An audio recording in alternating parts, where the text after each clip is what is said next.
السلام علیکم ناظرین، میں ہوں محمد نعیم اختر اور آپ دیکھ رہے ہیں نیوز ٹو یو اسپیشل۔ ناظرین، وجیہہ سواتی قتل کیس میں جو وجیہہ سواتی کی جو میت تھی، آج اس کو امریکہ جو ہے وہ روانہ کیا جا رہا ہے۔ اس سے پہلے کہ ہم تفصیلات میں جائیں، آپ سے گزارش ہے کہ اگر ابھی تک آپ نے ہمارا چینل سبسکرائب نہیں کیا تو ہمارا چینل سبسکرائب کر لیجئے اور ساتھ بیل آئیکن کو بھی دبا دیجئے تاکہ ہماری آئندہ آنے والی تمام ویڈیوز آپ کو موصول ہو سکیں۔ وجیہہ سواتی جو کہ گزشتہ سال مبینہ طور پر اس کے خاوند نے اسے قتل کیا اور اس کی لاش کو لکی مروت میں اپنے ملازم کے گھر میں جو ہے وہ چھپا دیا تھا۔ راولپنڈی پولیس کی حراست میں آنے کے بعد اس کی نشاندہی پر وجیہہ سواتی کی لاش کو جو ہے وہ وہاں سے ریکور کیا گیا اور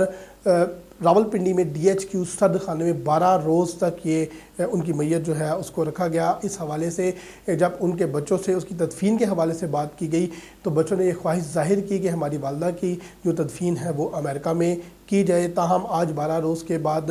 تمام قانونی عمل مکمل کرنے کے بعد جو وزارت داخلہ ہے اس نے NOC جاری کیا اور امریکن ایمبیسی کے عملے کے ساتھ وجیہہ سواتی کی جو میت ہے اس کو امریکہ منتقل کیا جا رہا ہے۔ ناظرین، مزید اس طرح کی ویڈیوز کو دیکھنے کے لیے سبسکرائب کیجئے ہمارا چینل نیوز ٹو یو اور وزٹ کیجئے ہماری ویب سائٹ www.newstoyou.com.pk۔ اللہ حافظ۔